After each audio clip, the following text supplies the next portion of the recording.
What is up, ladies and gentlemen? This is Brandon back, and this is kind of, I'll call it part two to the solar mining experiment.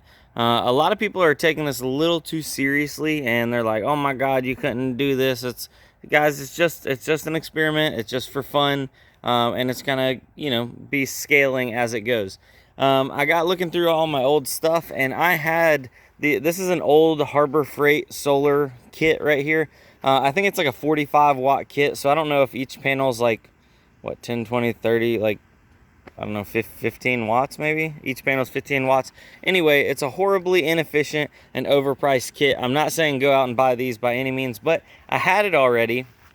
So I was like, well, let me hook that up. This is not what I'm going to end up running full-time for the actual experiment. I just wanted a proof of concept and to get everything kind of laid out and then go from there. So anyway, obviously it's a little overcast today, so I don't have a ton of sun. Anyway, I'm going to end up probably putting the panels maybe like over there or somewhere in the middle and have them mounted up a little bit better. But I'm going to have panels on, I think it's this side. Yeah, this side for the sun. I don't know. I think it's towards the east. Don't quote me on that. Or towards the south. Anyway, well that right there is the best spot, pointing that way, according to some professionals in the comments section. So gonna have the panels out there. Gonna run the lines in, and these are actually running in. I don't remember if it's parallel or series, but I'm looking to run about 48 volts on the panels I'm getting, because I'm going to probably get 4 100 watt 12 volt panels. So I'm going to wire them in. I can't remember if it's parallel or series. You guys in the comments will let me know. But so run those panels into a combiner to get 48 volts. And then I'm going to run that into not this charge controller, but I'm going to have a new charge controller. And then that charge controller is going to go down to a small battery bank, and it's not going to be this battery. This battery is just one I had on hand, so I'm dealing with free stuff right here as a, just getting it laid out. I want to build a box to keep in my garage, maybe move it over into this corner, move some of that graphics card stuff out of the way, and I'm thinking probably 2 batteries, deep cycle batteries, the charge controller on top, and a lot of people were telling me to do grid tie. The only problem is I'm in North Carolina, and you have to get approved for a grid tie meter. Correct me if I'm wrong, but I was wondering, what if I do grid tie and I have one of the switching meters, or switching grid tie inverters, so it turns off when it doesn't see power, so it won't like shock anyone working on the lines in case it goes down. But if I'm burning more power than I'm using, it won't run my meter more. Yes or no? Because some people were saying it will run my meter more, some say it won't. If I can do grid tie, then I can literally just like plug it into the circuit and then plug in a rig or something. Like, see, I got a rig over there, but that would be awesome. I don't know, there's been too much on both sides. I don't want to run my meter more and pay for additional electricity that I'm generating, but for the time being, it's going to be solar panels, charge controller, batteries, and then I'm going to have an inverter coming off of the battery to run the single GPU. So, and then we're just going to kind of experiment and up it from there. But right now, with it being overcast and on those 3 panels, this battery was like completely dead. When I originally hooked it up, it was only showing like 10 volts. That's a battery like out of, I think, my truck or something. I replaced them both, but this one of them was still good. Because I have a diesel truck, so it's got 2 batteries. I know people are going to ask me that. But one of my batteries had a bad cell. This one didn't, so I kept it. We're showing like 12.7 right now. That's basically with like no sunlight. Let's see. Hold on. If I turn this off, and if I unhook one of the leads to the panel, will that show me just battery voltage? Probably. Let's see. Let's do that just to see what we're at for battery voltage. Okay, so I have the panel. The panel's unhooked now. So we're 12.2 on just batteries, 12.1. So it's actually brought the voltage up on this battery. That's awesome. All right, and now if I hook the panel back up, or panels back up,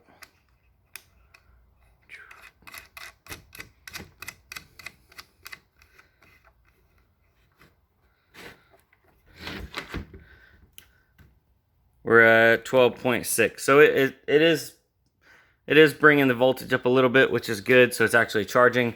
Harbor Freight does come with like these little light things. They're like 12-volt lights that you can plug into there, and then you flip the switch and actually turns the light on. I thought that was pretty cool. And you can do that even if you have the battery unhooked. Like, see if I unhook the battery. Boom. See, the light's still on. See, it's kind of flickering a little bit. Oh, wow. On the phone camera, it looks like it's like glow or like pulsing, but in real life, it's just flickering really fast. Oh, you can also see how much voltage the panel's putting out now with, let me turn the light off too. Okay, so they're putting out like 15.5, and then when I hook the battery back up, 12.6. Awesome. Okay. Well, so this has kind of been a learning experiment for me, and hopefully you guys are kind of learning and enjoying it as I go. If I can get that unplugged. Ugh. This is definitely not meant to be like this is how it should be. No, this is nothing like that. It's not a guide of any sorts. It's just kind of me showing what I'm doing and how I'm doing it, and probably what not to do. Because I'm pretty good at showing you guys what not to do. Some people were saying, why instead of a mining rig, why not try to get an ASIC up and running on solar? And I think that's actually a really good idea. The only problem is these puppies take a lot more power.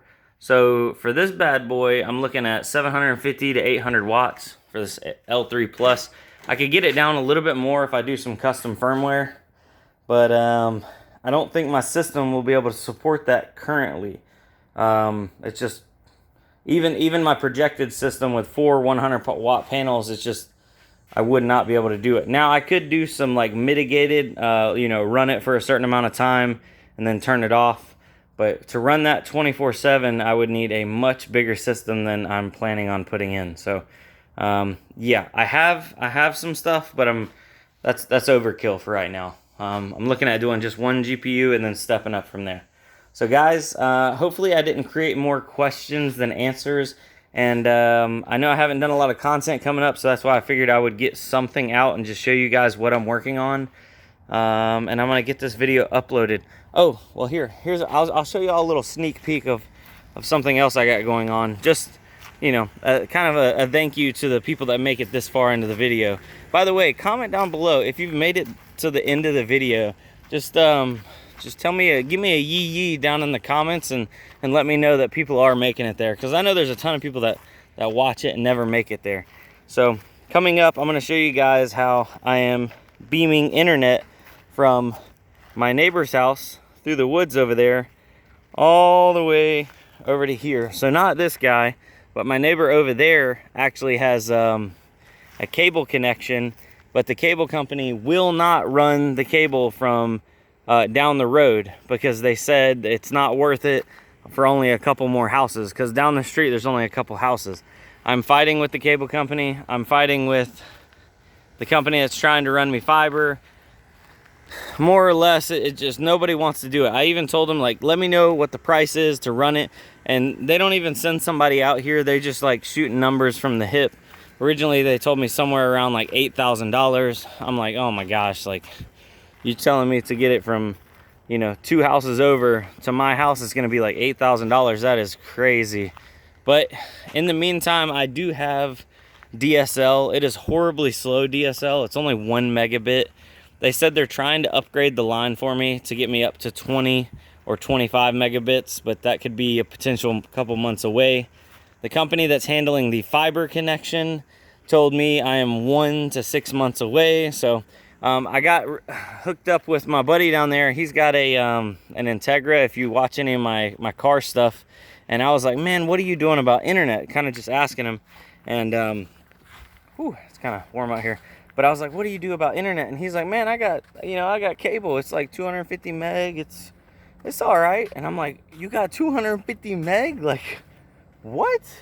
And he's like, yeah. And I'm like, man, I can't get, and he told me the company, and I'm like, I don't want to put them on blast. I'm not trying to put anybody on blast, but I've been calling them since I moved in for the last, 2 months now, and they will not run me a line down here. They've you know, told me stuff like, oh, it's not even in the neighborhood, but then I know it's in the neighborhood. And then they, you know, they try to tell you anything to get you off the phone, even to the point now where they were telling me, oh yeah, we'll come out there. And then they never make me an appointment. You know, they don't make me an account, like all kinds of craziness like that. So, yeah, he was like, well, here, why don't you run a cable over? And I'm like, oh man, I can't run a cable that far, because I walked it off and it's like 800-900 feet, and running Ethernet that far is just, I'd have to go behind my other neighbor's property, which, not to say he's whatever, but he's not as cool, you know. But he was like, yeah, you can borrow some internet for now and just don't worry about it. And because I got him hooked up on playing, well, he's downloading it right now, Arc, but he wants me to play some Call of Duty with him. So he was like, well, here, I'll share some internet with you and you get the new he plays Black Ops 4. I play the older Black Ops. Anyway, I'm rambling. But he was like, man, all right, you get I'll give you internet and you play some Black Ops with me. And I'm like, dude, that's a huge trade-off. Come to find out, he was actually a viewer of my car channel, because he goes to the same dyno tuner that I go to. Shout out to Jay Mills, awesome guy. And yeah, so Jay Mills had him looking at me years ago. I kind of want to do a video on his car before he gets rid of it. He has an all original, like 2000 or 1999 model Acura GSR Integra, like stock, bone stock. You don't see those bone stock anymore. So yeah, anyway, with all that being said, you know, I got I'm way out of focus. Hopefully I wasn't out of focus that whole time. I got that antenna mounted up right there. Got an Ethernet line going inside, and I got a router inside. But I'm gonna do its own video showing you guys how I set that up and how I'm bridging a connection, because I could definitely see how this would come into to good use. Say for example, if you had like a shed in your backyard and you wanted to beam signal from, you know, from your house out to the shed. These are pretty cost effective. They're like 50 bucks, and I think they're good up to 2 kilometers if you have line of sight. These are going through a little bit of light trees, and you know, not even 1 kilometer, and they have no issues keeping connection. They're rated at 300 megabits. I'm getting somewhere in the range of like 40 to 50. So obviously there probably could be better units, but 40 or 50 megabits is a whole lot better than my current 1 megabit on DSL. And the latency is not horrible. It's, you know, it's just, it ain't great. It'll hold me over until I can get fiber or, you know, my own cable connection. See right here, man, there's my cable lines just waiting. And then here's my my DSL phone line coming in. RIP, that thing's so slow. What is this? My meter box not registered. What in the world does that mean? Huh, that's weird. All right, well, guys, ladies and gentlemen, I want to thank y'all for watching, and look out for the upcoming parts to the series for the solar build. It's going to change a lot because I just wanted to get everything down and kind of get my ideas out of my head. And now that I do, I know where I need to go.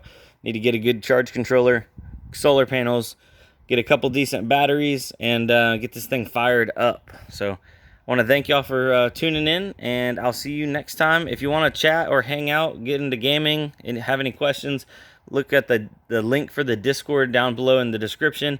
I'm going to try to upload this video off of my phone, because my phone internet is literally faster than the DSL because I'm about to leave to go to work today. If not, I'll upload it on the computer. But either way, any of my old videos, any of my current videos, link for the Discord will be down below in the description. So guys, gals, ladies and gentlemen, adios.